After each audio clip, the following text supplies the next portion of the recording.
Halo, saya Dr. Edward, dokter spesialis kedokteran fisik dan rehabilitasi. Dan di video ini saya ingin membahas pertolongan pertama pada saraf kejepit. Ya, jadi saraf kejepit itu ada beberapa macam. Yang paling sering itu adalah herniated nucleus pulposus atau yang bisa disingkat sebagai HNP. Yang terjadi pada HNP ini adalah bantalan pada tulang belakang kita itu menonjol ke belakang, menekan ke saraf kita. Dan itulah yang terjadi pada saraf kejepit. Gejalanya ini biasanya dirasakan adalah sakit pinggang yang sangat hebat, sampai bahkan tidak bisa jalan. Dan sakit pinggang ini kadang menjalar juga ke kaki kita, ke antara kaki kiri atau ke kaki kanan. Saraf kejepit ini atau HNP ini biasanya menyerang pada pasien-pasien yang usianya sekitar 30-50 tahun. Jadi bukan berarti kalau saraf kejepit ini hanya menyerang pada seorang yang usia tua, tapi pada usia muda atau dewasa muda pun juga bisa terkena saraf kejepit. Biasanya terjadi karena kita salah angkat barang. Ketika kita lagi menunduk, mengangkat barang kita salah postur, atau ketika kita bahkan bisa tiba-tiba saat kita lagi duduk lama gitu, misalkan nyetir, terus kita berdiri, kita jadi merasa tiba-tiba sakit, itu bisa terjadi juga. Oke, sekarang saya ingin menjelaskan gimana caranya melakukan pertolongan pertama kalau kamu kena saraf kejepit. Jadi pada prinsipnya itu yang terjadi adalah biasanya kalau saraf kejepit itu kita ada terjadi tekanan di daerah depan dari tulang belakang. Itu misalkan kita lagi bonggok mengangkat barang seperti ini, akan terjadi tekanan di daerah depan mendorong bantalan itu ke belakang. Dan kita ingin balikin proses itu. Jadi kita memberikan tekanan di bagian belakang dengan harapan bisa mengurangi penekanan saraf yang disebabkan oleh bantalan itu. Jadi bantalan itu bisa sedikit masuk ke dalam lagi. Oke, kita langsung mulai aja ke demonstrasinya.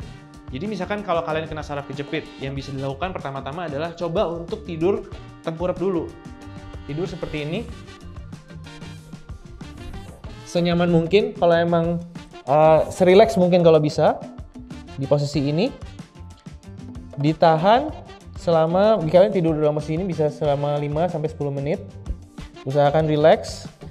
Tujuannya adalah kita ingin membuat natural curve dari tulang belakang kita ini supaya dia bisa lebih rileks dan tidak melakukan penekanan ke depan. Atau kalau emang kamu merasa masih terlalu sakit, kamu bisa coba tidur tengkurap dengan diganjel dengan bantal di arah perut supaya dia tidak terlalu menekan ke bagian tulang belakangnya. Segini rileks selama sekitar 5-10 menit. Harapannya dengan begini gejala sakitnya akan berkurang. Kalau sudah berkurang sakitnya, kita bisa berlanjut ke proses selanjutnya. Yaitu kita ingin mencoba untuk menambah lengkungan dari tulang belakang kita ini ke belakang. Dengan harapan tadi bisa mengurangi dari tekanan dari sarafnya yang kejepit itu. Ini bisa dilakukan dengan cara mendorong badan kita ke atas seperti ini. Pelan-pelan aja, kalau memang masih sakit sekali pelan-pelan aja. Tahan di posisi yang kalian merasa nyaman. Tahan di posisi ini selama sekitar 10 detik, 10 hitungan. Kemudian turun lagi. Ini sini rileks, kalian istirahat, coba serileks mungkin. Kemudian kalau sudah oke semua, udah nyaman, coba dorong lagi ke atas seperti ini. Dan kalau semakin lama semakin jauh semakin bagus. Tahan posisi ini selama 10 detik. Relax. Oke. Kemudian kalau kalian merasa sudah cukup nyaman atau cukup tidak terlalu sakit lagi, itu kalian bisa coba tingkatkan lagi stretchingnya. Itu kita melakukan cobra pose. Jadi kita dorong badan kita sepenuhnya ke atas pelan-pelan aja, jangan terlalu tiba-tiba, jangan terlalu kencang. Kemudian tahan di bawah posisi ini. Bisa ditambahkan juga dengan ekstensi dari leher kita ke atas. Kita melakukan stretching ini, tahan 10 detik, kemudian turun pelan-pelan. Oke, satu gerakan. Bisa diulangin lagi. Kalau emang masih kurang, lakukan stretching seperti ini. Jangan lupa ini ke atas juga, ekstensikan leher. Rasakan ada penekanan di bagian belakang dari tulang belakang. Oke, jadi gerakan tadi itu bisa diulangin. Jadi kita tahan 10 detik, kemudian kita bisa ulangi sebanyak 5-10 kali.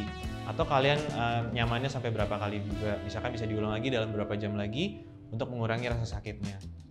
Warning juga, kalau kalian punyai tulang belakang yang tidak stabil, atau ada pergeseran tulang belakang, atau ada riwayat fraktur atau patah atau retak, itu juga tidak disarankan untuk melakukan latihan ini dulu ya. Sebaiknya konsultasi dulu sebelum melakukan latihan ini.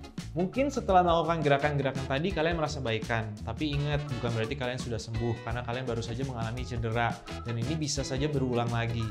Oleh karena itu, hindari dulu aktivitas yang mengangkat barang berat atau bungkuk-bungkuk ke depan, atau aktivitas high impact activity seperti lari atau loncat, itu dihindari dulu.